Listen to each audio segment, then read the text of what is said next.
wanted to use really sure.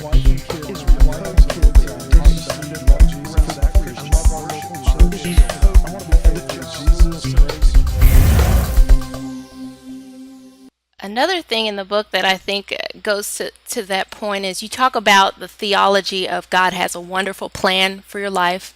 And you talk about how that's certainly true, but how that's been contorted to seem like, okay, I'm coming to Christ so that he can do all these wonderful things and I will never have to suffer. So how do we start to look at God's wonderful plan in a way that is constructive and realistic?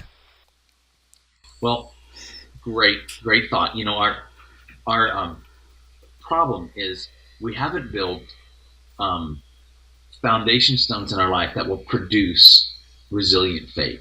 And so one of the things you talked about there is one of the foundation stones to build resilient faith, and it really goes to what is the premise of our faith? What is it that we first came to Christ on? What did we fundamentally believe? If we believed everything was going to be wonderful from that point on, and then something's not wonderful, forget it. That's not in my contract. I'm not going on with this thing.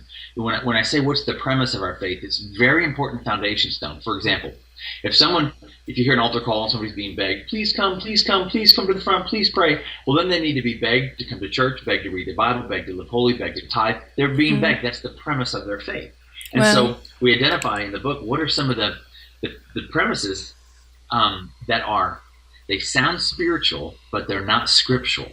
And they're very common Christian rhetoric, but they're not from the Bible, and they produce a passive kind of Christian rather than a passionate kind of Christian. And that's one of them. This whole God loves me and has a wonderful plan. Well, when Bill Bright first came up with that thought, and he was a mentor of mine before he went to heaven, he never intended it to be communicated and understood the way people think about it now.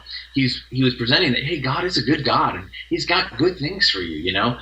Today we hear it, and what our ears hear is, if I give my life to Jesus, everything's going to be wonderful for the rest of my life.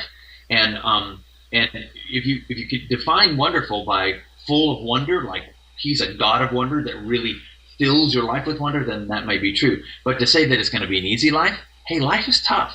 And life is full of God's blessings, but there's tough moments. And you know, the fact is that as followers of Christ, it doesn't mean we'll never have another challenge. It means we have someone to walk through with us with the challenge. And Jesus actually said it this way. He says, don't worry about tomorrow. Each day has enough trouble of its own. He didn't say there'd be no trouble. He says it's got enough trouble. By the way, there's enough grace, too, to go through each day.